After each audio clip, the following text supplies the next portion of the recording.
Estados Unidos se enfrenta a una crisis social e inestabilidad económica. Ya di la verdad, es el fin del imperio que se vuelve más violento conforme se acerca su fin. Ay, filósofos gastronómicos, ¿cómo les gusta decir burradas? Analicémoslo como siempre, sin conspiraciones ni fanatismos. Primero, ¿qué es una crisis social? Pues es un desequilibrio profundo que afecta a una sociedad o a una gran parte de ella. Puede ser generada por conflictos o cambios abruptos en las estructuras económicas, políticas o culturales. Suelen manifestarse en forma de protestas y conflictos entre grupos que se vuelven constantes. Las causas más comunes son la desigualdad, así que lo siento libertarios, su modelo filosófico, porque eso es, soporten, luego hacemos video de eso, está condenado al fracaso. La desigualdad no importa dentro de ciertos rangos. Cuando se dispara demasiado se vuelve crisis social y se arman los guamazos, aunque obviamente no es la única causa, también la injusticia social. Tenemos pendiente el video para explicar las diferencias entre justicia a secas y justicia social, que no es un apellido, son conceptos distintos. Recuérdenme en comentarios. La injusticia social puede ser real, pero también puede ser solo una percepción de discriminación, exclusión o abuso. Otra causa puede ser la corrupción y pérdida de confianza institucional, falta de legitimidad de los gobiernos o instituciones clave. Un cambio abrupto en condiciones de vida por crisis económicas, pandemias, conflictos armados y hasta desastres naturales.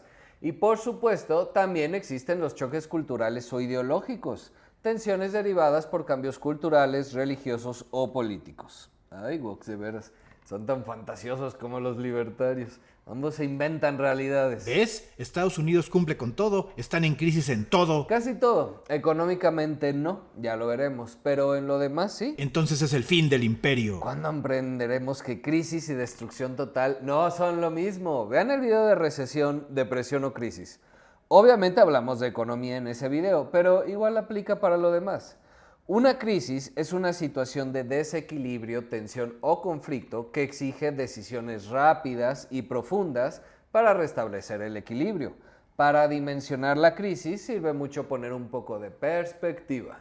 Tenemos la polarización política sin duda en Estados Unidos, una división ideológica profunda y un Congreso paralizado en muchos temas, aunque con la llegada de Trump el año que entra el Partido Republicano tendrá mayoría. Así que seguramente destrabará muchas cosas. Pueden gustarnos o no, pero eso es otro asunto. Sin embargo, la polarización actual, aunque severa, no ha desencadenado en una ruptura institucional por más amarillistas que veamos las noticias, como se ocurrió durante su guerra civil, por ejemplo. La polarización es normal. También en Brasil hubo un asalto al Congreso en 2023.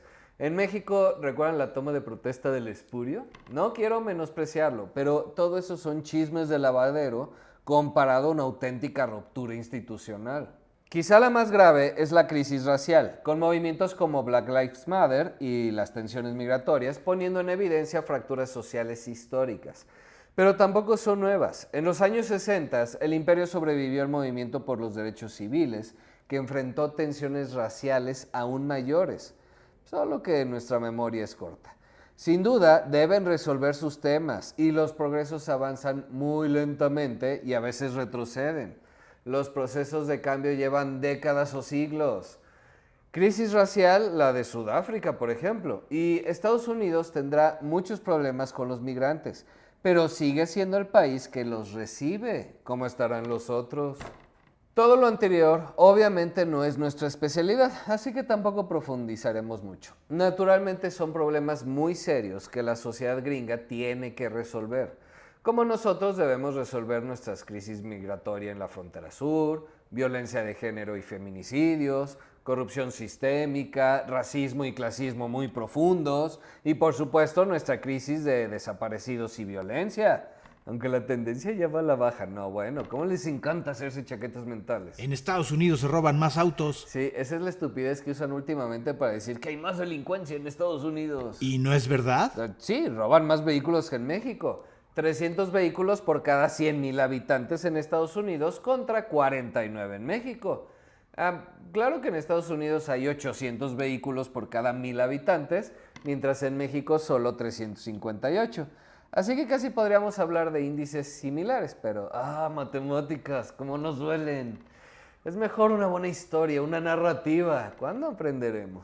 Ahí tienes, son similares. Ajá, en robo de autos. Aunque en México tenemos 24 homicidios por cada 100,000 habitantes, mientras en Estados Unidos solo 6.3. Secuestros, 66 por cada 100,000, contra 14 en Estados Unidos. Extorsión, 5,213 en México. O sea, solo el año pasado, el 5% de la población en México fue víctima de este delito. Una barbaridad. Y lo más seguro es que ese dato esté subestimado. Pero dale. Hay extorsión en Estados Unidos, sin duda, pero no llega ni a 8 personas por cada 100,000. ¿Contra 5,000? No creo que los que anden por ahí diciendo burradas del crimen en ambos países tengan algún contacto con la realidad, ¿verdad, AMLO? Anualmente se reportan desaparecidas 600,000 personas en Estados Unidos, pero más del 90% de los casos se resuelven. En total, hay 20,000 casos sin resolver y 14,000 cuerpos que no han sido identificados.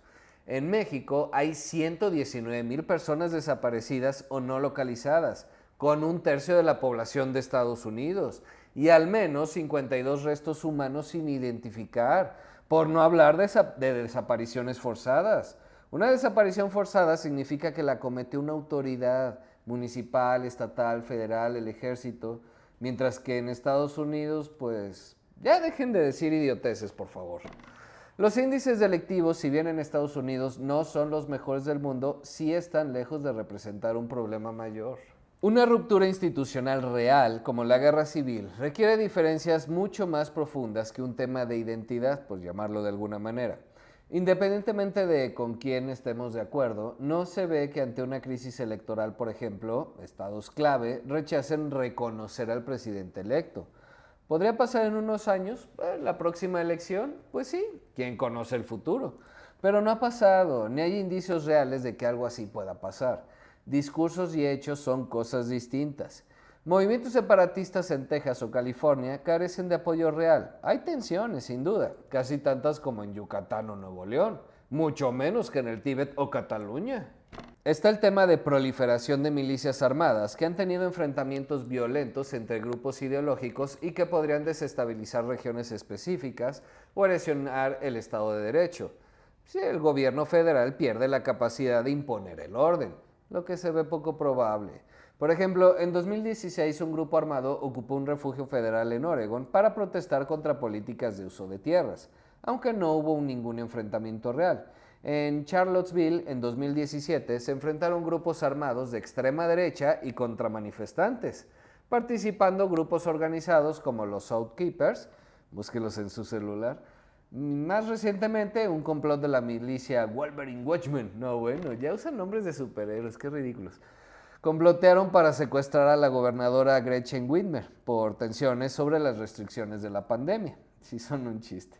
Y por supuesto, el asalto al Capitolio de 2021. Nuevamente los Outkeepers, metiendo las narices. Estos conspiranoicos. Ciertamente mostró fisuras graves en la confianza institucional y en el respeto al proceso democrático. Pero para un enfrentamiento armado de gran escala sería necesario un colapso significativo de la autoridad estatal o federal. Y aunque los grupos armados han aumentado su presencia, las instituciones tienen suficiente capacidad para prevenir y desactivar estos conflictos antes de que escalen de nivel. Quizá tengan demasiada libertad, dinero y tiempo libre para andar haciendo tonterías y ociosidades. Pero estas milicias ni siquiera están unificadas entre ellas, no tienen ideas claras o el menor respaldo real entre la población general. Y para un enfrentamiento armado de gran escala sería necesario un colapso significativo de la autoridad estatal o federal, para lo cual un requisito fundamental es quedarte sin dinero. Recursos, pues, para mantener tus fuerzas del orden. Ahí está, con el colapso económico que viven y al crecimiento de China y los BRICS desaparecerán del mapa, dan patadas de ahogados. Bien, pues datos. Estados Unidos es el tercer país más poblado del mundo con 345 millones de habitantes, representando el 12% de la población global. Produce una cuarta parte del PIB global en términos nominales y 15% en términos de poder de paridad de compra. 15%, representando a menos del 5% de la población global. Pero escucharon la palabra produce, no es que tengan dólares, es que producen cosas.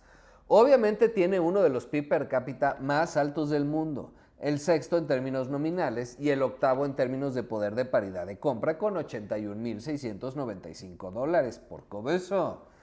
El PIB por paridad de compra de China es solo de 24,557. Es más, el mexicano es más alto con 25,601. Claro que peor distribuido que en China. China un poquito mejor distribuido que en Estados Unidos, aunque no por mucho, pero ¿cómo se hacen bolas? Porque luego dicen burradas. En serio, esto no es dinero, no es que el gringo promedio gane $81,000 o el chino 24,000. Es la riqueza nueva que genera cada año, el valor de lo que crean o producen. Claro, la economía china y la norteamericana son casi del mismo tamaño porque China tiene 4 veces más población. Y en ese sentido, seguro que eventualmente rebasarán a Estados Unidos como la economía más grande del mundo. Eso no significa que Estados Unidos colapse, no más. Al final de la Guerra Civil, la economía de Estados Unidos comenzó a prosperar y convertirse en la superpotencia que es hoy.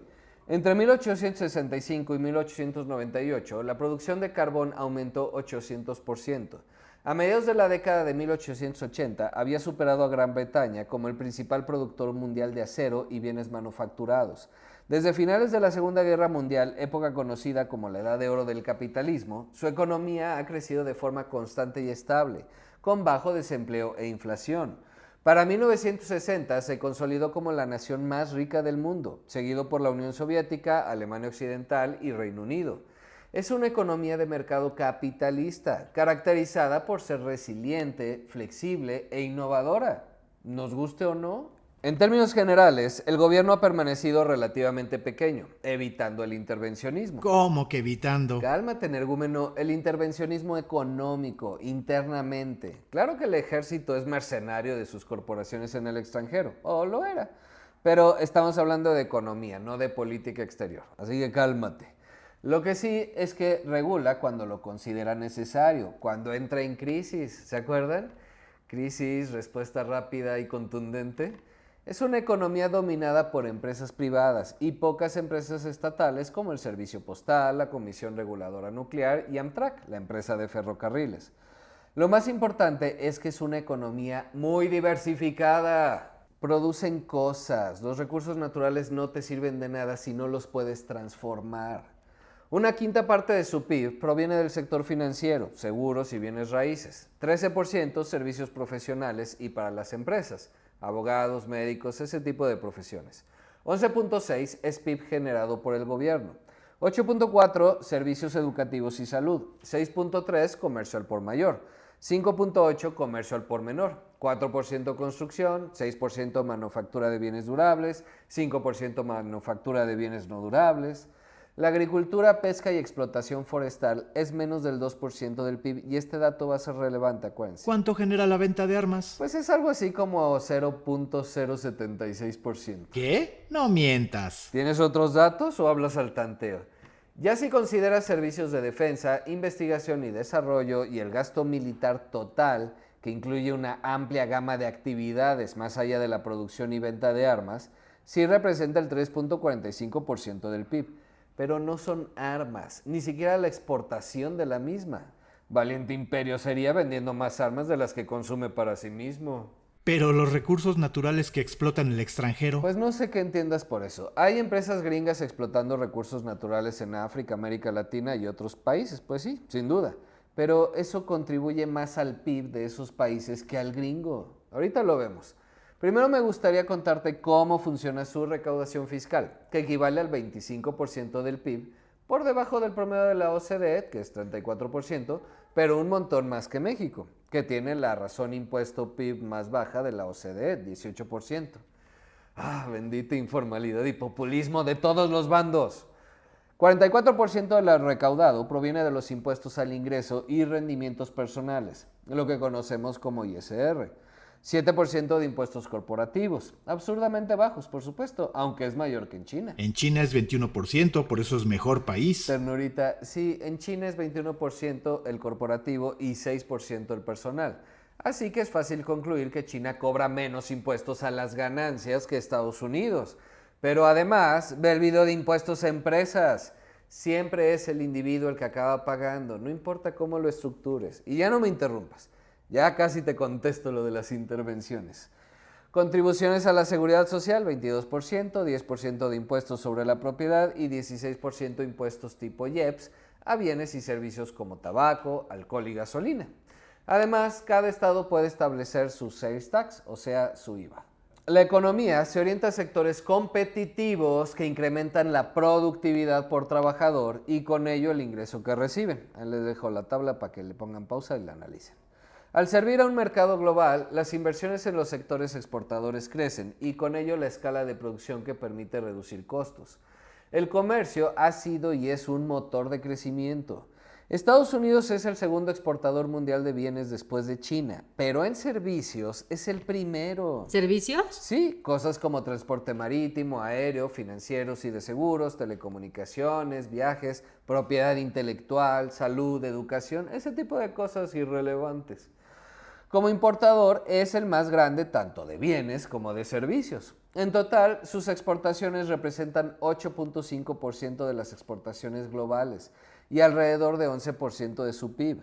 El sector exportador es diversificado. Los principales sectores son 16% combustibles y destilados, 12% maquinaria, 10% equipo electrónico, 8% vehículos, 6% aviones, 5% aparatos médicos y 5% productos farmacéuticos. Eso no lo puede sustituir como país importador.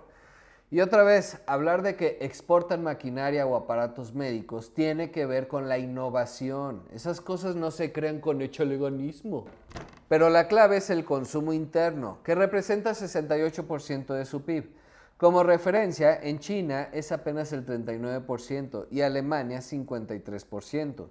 Puede que después de la pandemia y ante la percepción de incertidumbre, el patrón de consumo haya cambiado hacia buscar ofertas, reducir el consumo de marcas de lujo y no embarcarse en proyectos grandes como renovaciones del hogar, pero continúa sosteniendo la economía y gradualmente recupera niveles previos, como en todo el mundo.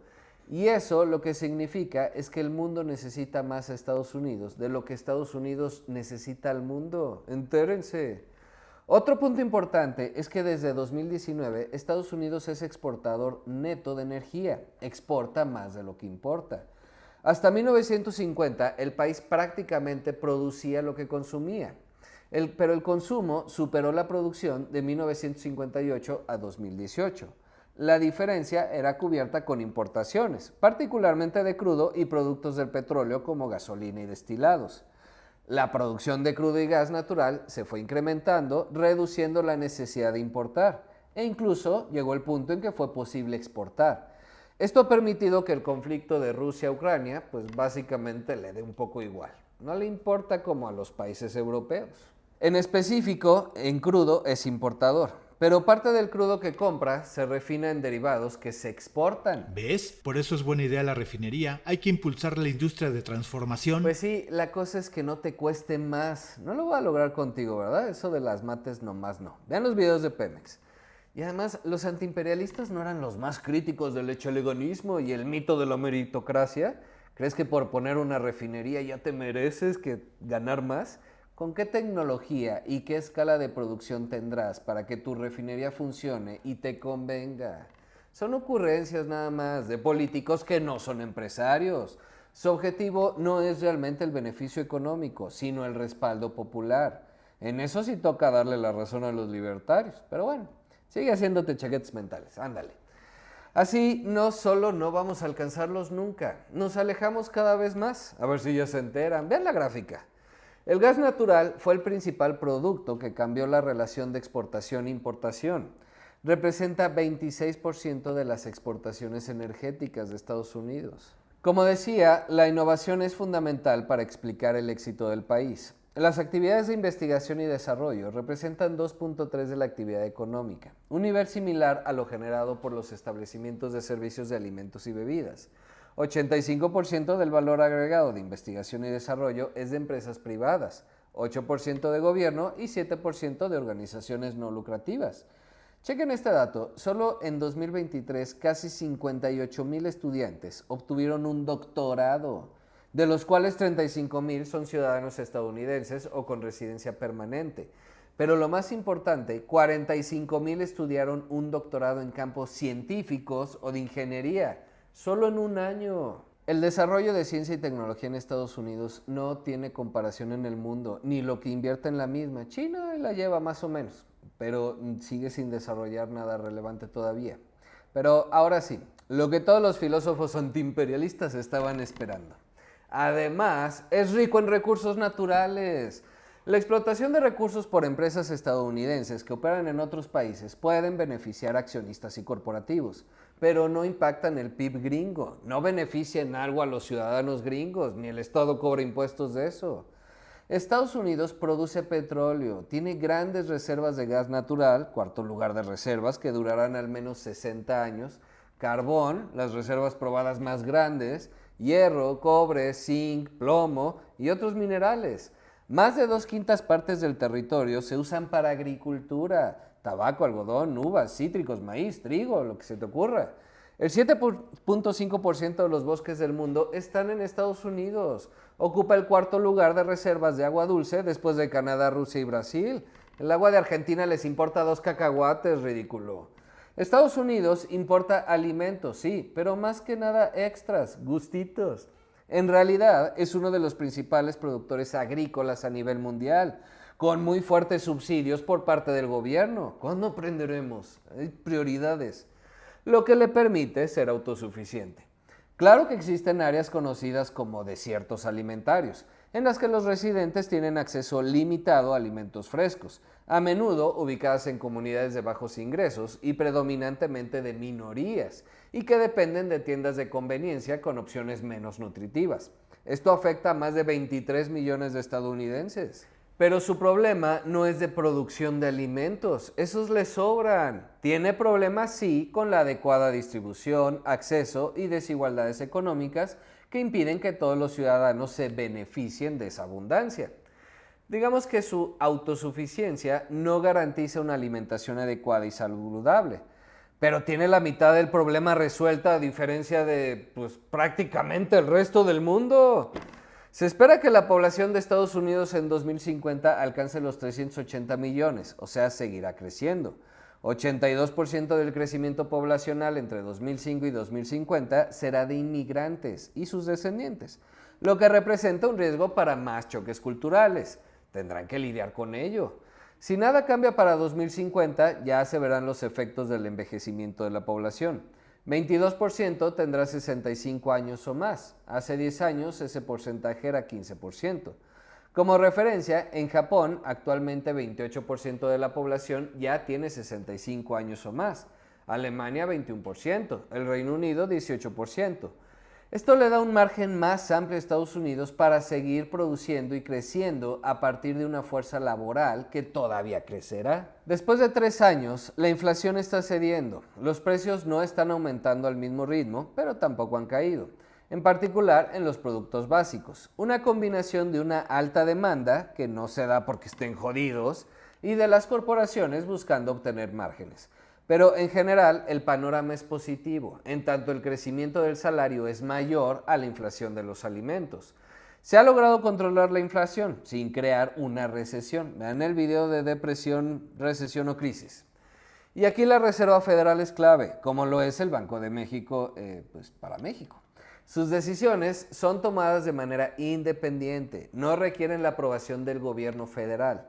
La Fed se creó en 1913 para estabilizar el sector financiero y centralizar la política monetaria en una sola autoridad. La independencia no quiere decir que no tenga supervisión. La Fed cumple 2 propósitos, precios estables y máximo empleo. Algo interesante es que la Fed no se financia mediante el proceso presupuestal del Congreso. Sus ingresos los obtiene principalmente de los intereses de los activos gubernamentales que adquieren las operaciones de mercado abierto. Una vez que cubre sus gastos, el remanente lo entrega a la tesorería, arreglo que le da aún más independencia. Y por lo que algunos burros creen que es privada, ahí dicen que da mamá.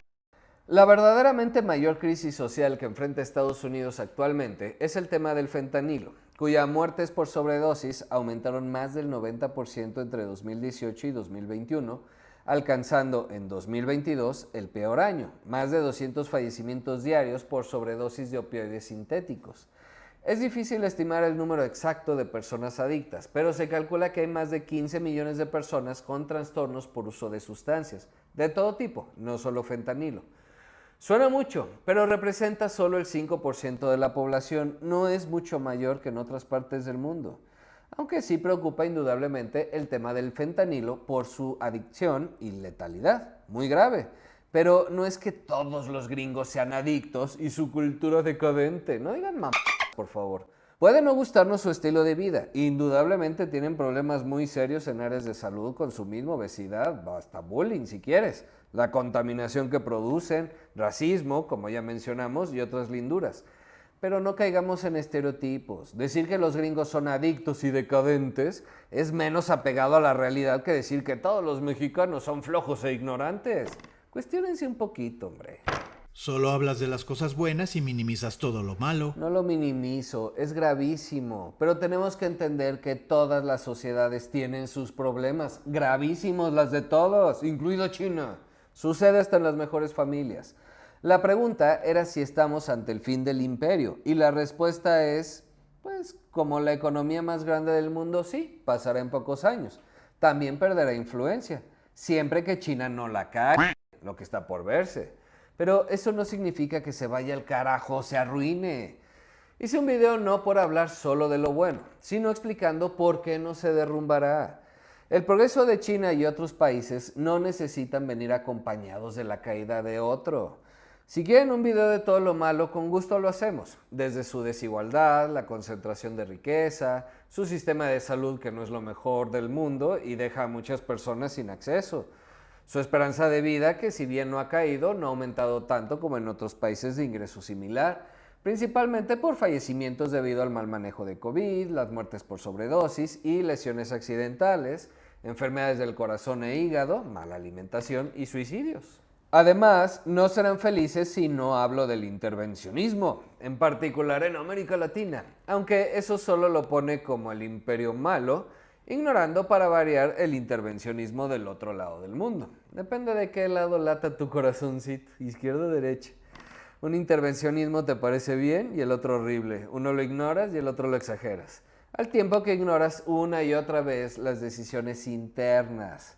Pero nuevamente este video se trataba de explicar por qué no caerá el imperio. No si es bueno o malo. No hablaste de su deuda, ese es impagable. Impagable. No, bueno, vean los videos de China. Ahí está la respuesta para que no vayan por la vida diciendo burradas. Dejen de exagerar los problemas del imperio por mucho que lo quieran ver arder. Dejen comentarios si quieren la segunda parte con todo lo malo y terrible que es. Y ha sido el imperio para su propia población y para el mundo. Y ya. Ocúpate de tus finanzas personales, que esa es la caída del imperio. No las va a salvar. Y eso es 100% neta. Si cae el imperio nos carga la fregada a todos, tontos. Incluidos chinos, BRICS y talibanes. No los necesitamos, vámonos con los BRICS. ¿Cómo dicen burradas? Bueno, adiós.